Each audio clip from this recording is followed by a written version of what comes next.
फटाके वाजवत त्यांचं स्वागत केलेलं आहे। आपण पाहतोय अक्कलकोटमध्ये त्यांच्यावर शाईफेक झाली होती आणि त्यानंतर प्रवीण गायकवाड पुण्यात आले। दादा पुण्यात आले। महाराष्ट्रामध्ये जी सामाजिक परिस्थिती ओढवलेली आहे ती महाभयंकर आहे। मी आता पूर्ण मराठवाड्याचा दौरा करून आलेलो आहे आणि समाजामध्ये प्रचंड अस्वस्थता आहे। या प्रकारची विकृती या महाराष्ट्रामध्ये राजकारणामध्ये पसरलेली आहे। एकीकडे पक्ष फोडले जात आहेत, पक्षामध्ये अस्वस्थता आहे, पण पक्षाबरोबरच आता ज्या सामाजिक संघटना आहे त्यांच्यावर हल्ले करणे, त्या संपवणे। कारण 100% भाजप किंवा 400 पारचा जो नारा आहे तर याचा अर्थ पूर्ण आहे की इथल्या एक विचारधारेला म्हणजे फुले शाहू आंबेडकरांची विचारधारा, सामाजिक समतेची, मानवतेची या विचारधारेला धोका झालेला आहे। आता isakal.com आहे देशातील नंबर 1 ची मराठी न्यूज वेबसाईट। प्रत्येक अपडेटसाठी isakal.com ला नक्की भेट द्या। पूर्ण प्रवासामध्ये लोक अस्वस्थ जाणवले। मला माझं प्रचंड स्वागत होतंय। स्वागत का करतायत मला माहित नाहीये। लोक रडतायत, लोक आपल्या भावना व्यक्त करतायत आणि अस्वस्थ महाराष्ट्र आहे याची मला पूर्ण जाणीव झालेली आहे। दादा शाईफेक करणाऱ्यांवर गुन्हा दाखल झाला नाहीये, ती वंगण तेल आहे आणि नुसतं वंगण तेल नाहीये तर हत्येचा कट आहे। हे तुम्हाला सगळ्या व्हिडिओमध्ये दिसतंय आणि मला सगळ्या जगभरातनं फोन आलेले आहेत। लोक अस्वस्थ आहेत आणि ही शाही फेक नाहीये तर ही हत्याचा प्रयत्न आहे। कुणावर खरं तर तुमचा थेट आरोप आहे हे सगळं करत नाही। मूळ विषय काय आहे की महाराष्ट्राचे मुख्यमंत्री देवेंद्र फडणवीस हे भाजपचे प्रमुख आहेत आणि त्यांचं जे राजकारण आहे हे मागील काही वर्षात त्यांनी स्वतःच सांगितलं की मी 2 पक्ष फोडलेले। म्हणजे त्यांचा जो एक विचार आहे तो आपल्याला लक्षात येतो। गृहमंत्री म्हणून आणि कायदा आणि विधी आणि न्याय मंत्रालय त्यांच्याकडे आणि म्हणून भाजपचे प्रमुख, राज्याचे प्रमुख, गृहमंत्री म्हणून ही जबाबदारी पूर्णपणे ही देवेंद्र फडणवीसांची आहे। पण आज सकाळपासून जे दीपक काटे आहेत त्यांचा सत्कार करत असताना त्यांच्यावर मागच्या सरकारने खोटे गुन्हे दाखल केले, त्यांना गुन्हेगार ठरवलं। त्यांना आता त्यावेळेचे प्रदेशाध्यक्ष बावनकुळे यांनी सांगितलं की हा गुन्हेगार नाहीये, त्याच्यावर अन्याय झालेला आहे आणि त्यांनी सांगितलं की मी आणि देवेंद्र भाऊ तुमच्या पाठीशी आहे।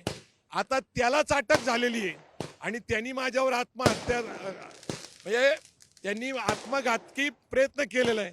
आता मला सांगा की त्यांचंच सरकार आहे आणि त्यांनीच आता गुन्हा दाखल केला असं मुख्यमंत्री सांगतात आणि बावनकुळे म्हणतात की त्यांच्यावर खोटे गुन्हे दाखल झाले होते। मग आता ज्या सरकारने, बावनकुळेंचं सरकार आहे, त्यांनी आता त्यांच्यावर जे दाखल केलेले गुन्हे आता तरी ते मान्य करणार आहेत का नाही? ज्याच्यावर 10 गुन्हे गंभीर स्वरूपाचे आहेत अशा माणसाला तुम्ही आमची हत्या करण्यासाठी पाठवता आणि तो भाजपचा युवा मोर्चाचा सरचिटणीस आहे। तुम्ही सांगता की भाजपचा तो सदस्य आहे पण भाजपचा हा विचार नाही। मग भाजपचा कुठला विचार आहे हे तरी एकदा सांगा। दुसरीकडे की आज सोलापूरमध्ये मराठा समाजाची बैठक होती, त्या ठिकाणी गोंधळ झालेला नाही। त्याचं कारण असं आहे की आयोजक जे होते जन्मेजय राजे भोसले यांच्या सत्कार समितीचे, तिथला सकल मराठा समाज आणि तिथली एक शिक्षण संस्था, त्यांनी ज्या प्रकारे हा विषय हाताळला पाहिजे होता, मी तिथं गेल्यानंतर मी जन्मेजय भोसले आणि डॉक्टर शेटे, श्रीकांत शेटे आम्ही प्रवेश करत होतो कार्यक्रमाच्या ठिकाणी। वाजंत्री होतं, फटाके होते आणि मग माझ्यावर हल्ला झाला। वंगण तेल टाकलं, विषारी तेल टाकलं आणि मी अस्वस्थ झालो। म्हणजे नॅचरली होता, अचानक हल्ला झाला। माझ्यावर हल्लाच नाही झाला तर कुणी हल्ला झाला? अशा वेळेस कार्यक्रम पूर्ण चालू राहिला, त्यांचा सत्कार झाला, 2-2.5 तास कार्यक्रम पूर्ण झाला। कार्यक्रमातला कुणीही माणूस बाहेर आला नाही, उठला नाही। आम्हीच आमचे कार्यकर्ते अस्वस्थ होतो, कसे बसे एका हॉटेलमध्ये, ते जन्मेजय भोसलेंचंच हॉटेल आहे, तिथं पोचलो। तो कार्यक्रम संपून ते परत आले।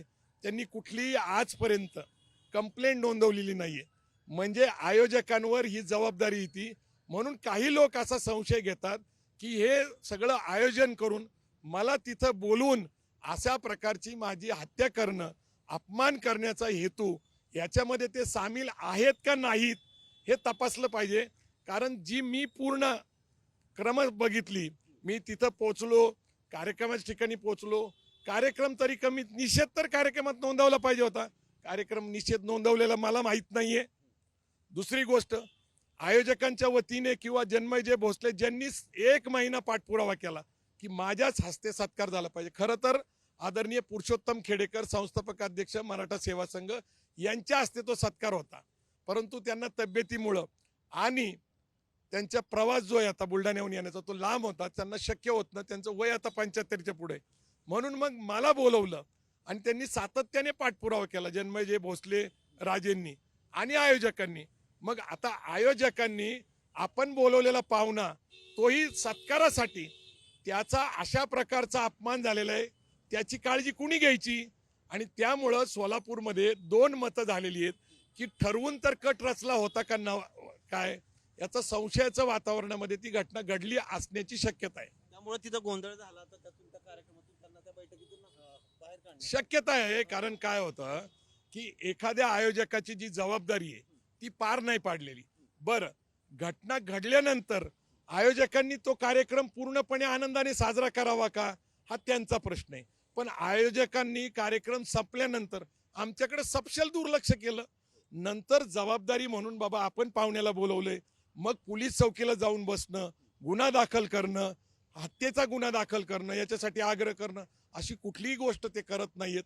अजून तर झाल्याची माझ्याकडे माहीत नाही. माझा कार्यकर्ता संभाजीराजे भोसले, जिल्हाध्यक्ष संभाजी ब्रिगेड, यांनी तिथं जाऊन दबाव टाकून गुन्हेगारांना अटक करायचा प्रयत्न केलाय. 2-3 लोक अटक आहेत, 25-30 लोक आहेत, त्यातले बहुतेक लोक हे खुनाचे आरोपी आहेत, हे काही भारतीय जनता पार्टीचे सदस्य नाही आहेत. मग अशा प्रकारचे लोक जे आता मुख्य जो आहे तो काटे आहे सदस्य, त्यांना गोळा करून नेमकं एखादा विचार जो आहे समतेचा, बंधुताचा, न्यायाचा किंवा राज्यघटनेचा, फुलेंचा, शाहूंचा, बाबासाहेब आंबेडकरांचा, हा संपवण्याचा जो विचार आहे तो धोका आहे.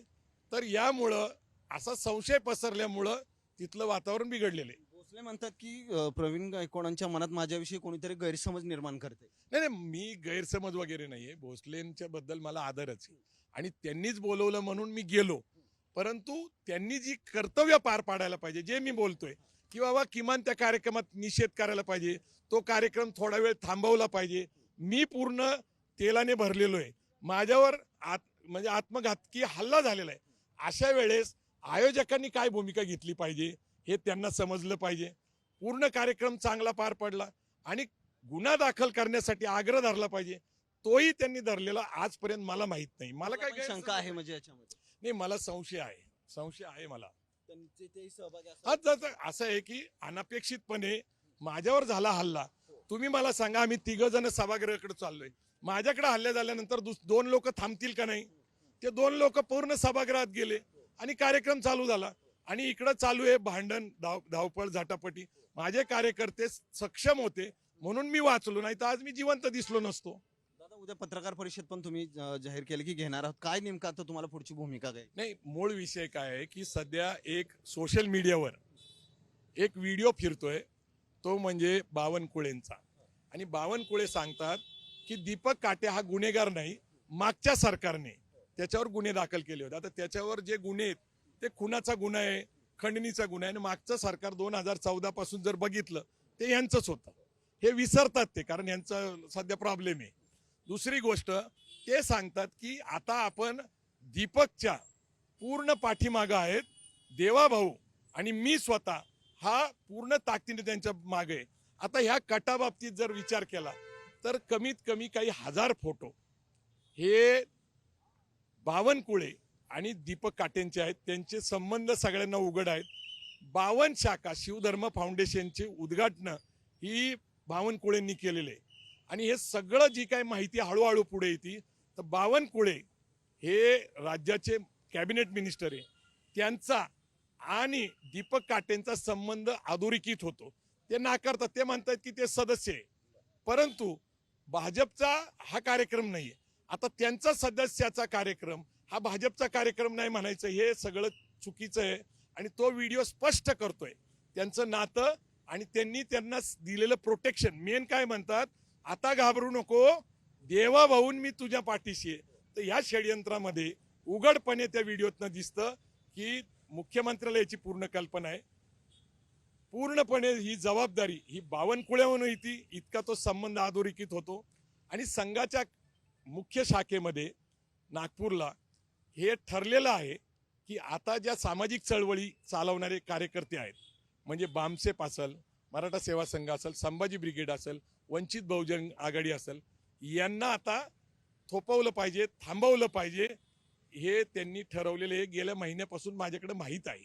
त्यामुळे उद्या तुम्ही पत्रकार परिषद नाही, पत्रकार परिषद घेऊन अनेक काही मुद्दे आहेत, संशय आहे अनेक गोष्टीचा, ते आता हळूहळू मला स्पष्ट करावं लागेल. कारण ही लढाई ही गौतम बुद्धापासून आहे, ही क्रांतीची आहे. महात्मा ज्योतिबा फुलेंची हत्या करण्याचा प्रयत्न झाला, 2 हत्यारे घातले. शाहू महाराजांची हत्या करण्याचा प्रयत्न झाला, बाबासाहेब आंबेडकरांचा झाला, महात्मा गांधींचा खून झाला. तर हिंसेचे समर्थक कोण आहे? तर ती विचारसरणी ही उजवी विचारसरणी आहे. आणि डावी प्रोग्रेसिव्ह विचारसरणी काय म्हणते की राज्य घटनेप्रमाणे हा देश चालला पाहिजे, त्यांना मनुस्मृतीप्रमाणे देश चालला. हा विचाराचा लढा आहे, क्रांती प्रतिक्रांतीचा लढा आहे. तर हा 2 विचाराचा लढा आहे. दीपक काटे हे इन्स्ट्रुमेंट आहे मला संपवण्यासाठी. कारण त्यांना खुनाच्या गुन्ह्यात अटक केलेली. म्हणजे काय करतात हे काही लोक की असे गुन्हेगार लोकांना सामाजिक प्रतिष्ठा राजकीय द्यायची आणि त्यांच्या माध्यमातून आमच्या सारख्यांच्या हल्ले करायचे. म्हणजे तुम्ही आता दाभोळकर, कलबुर्गी, पानसरे, गौरी लंकेशची हत्या झालेली, अजून लोक सापडलेले नाहीयेत. आणि जे लोक सापडतात ते असेच काहीतरी असतात की त्यांचा संबंध सांगितला जातो. आता योजना बघा कशी आहे की मराठा सेवा संघ संभाजी ब्रिगेडने शिवधर्म हा धर्म काढला होता. शिवधर्म फाउंडेशन संभाजी ब्रिगेड, म्हणजे शिवधर्म विरुद्ध संभाजी ब्रिगेड, म्हणजे ते आपापसात त्यांचं आहे. दीपक काटे मराठा, मी मराठा, म्हणजे 2 मराठ्यांमध्ये हा संघर्ष आहे. इथं भाजप कुठे येत नाही, संघ कुठे येत नाही. म्हणजे ही योजना बनवून मराठा विरुद्ध मराठा आणि शिवधर्म विरुद्ध संभाजी ब्रिगेड. आणि कारण काय पुढे केलंय तर संभाजी ब्रिगेड नावापुढं छत्रपती लावा. आणि मी 2 वेळा दीपक काटेंची त्याची तांत्रिक बाजू जी आहे कायदेशीर, कारण धर्मदाय आयुक्त ह्या न्यायाधीश असतो, त्या न्यायाधीशापुढं आपल्याला जावं लागेल, दुरुस्ती सुचवावं लागेल. पण त्या दुरुस्तीतला अडचण अशी आहे की ऑलरेडी एक छत्रपती संभाजी ब्रिगेड सचिन कांबळे नावाच्या कार्यकर्त्यांनी मुंबईत रजिस्टर केली आणि ती काम केलेले. तर या तांत्रिक बाबी बाबतीत आमची त्याच्याशी चर्चा चालू होती, परंतु ते काहीतरी कारण खरं दिसत नाही. संभाजी ब्रिगेडचं योगदान इतकं मोठं आहे की त्यांनी संभाजी महाराजांचा खरा इतिहास पुढे आणला. आम्ही स्वराज्य रक्षक संभाजी सिरियल काढली, अमोल कोल्हेंनी त्याच्यात काम केलं उत्तम संभाजी महाराजांचा, त्यांचा इतिहास पुढे आणला, सत्य सांगितलं. हे जर सत्य असेल तर आम्ही संभाजी महाराजांचा एकेरी उल्लेख करून त्यांचा अपमान करतो. 25 वर्षे ही संघटना चालतीये, या म्हणण्याला काय अर्थ आहे? तर योजना बनवून फुलेशाह आंबेडकर, शिवाजी महाराजांचा विचार, समतेचा, बंधुताचा, न्यायाचा मानणाऱ्या लोकांना थांबवण्यासाठीच अशा प्रकारे हत्येचा कट केला जातो. नक्कीच आपण पाहतो की हडपसरमध्ये प्रवीण दादांचा मोठा कार्यकर्ते जे आहेत ते या ठिकाणी स्वागत केलंय. हडपसरमध्ये त्यांचं घर आहे आणि त्यांच्या घरी आता ते निघालेले आहेत. त्यांच्यासोबत कार्यकर्ते आणि पदाधिकारी खरं तर संभाजी ब्रिगेडचे आहेत. आपल्याशी त्यांनी भूमिका जी आहे ती या ठिकाणी स्पष्ट केली. त्यामुळं उद्या पत्रकार परिषदेच्या माध्यमातून अजून माहिती जी आहे ते प्रवीण गायकवाड आपल्याला देणार आहेत. कॅमेरामन आदर्श कटकेसह सचिन जाधव, साम टीव्ही न्यूज, पुणे. देश विदेशातील प्रत्येक घडामोडींचे लाईव्ह अपडेट मिळवण्यासाठी आता साम टीव्हीच्या सर्व सोशल मीडिया प्लॅटफॉर्मला लाईक, फॉलो आणि सबस्क्राईब करा. तसंच सर्व नोटिफिकेशनसाठी बेल आयकॉन प्रेस करायला विसरू नका.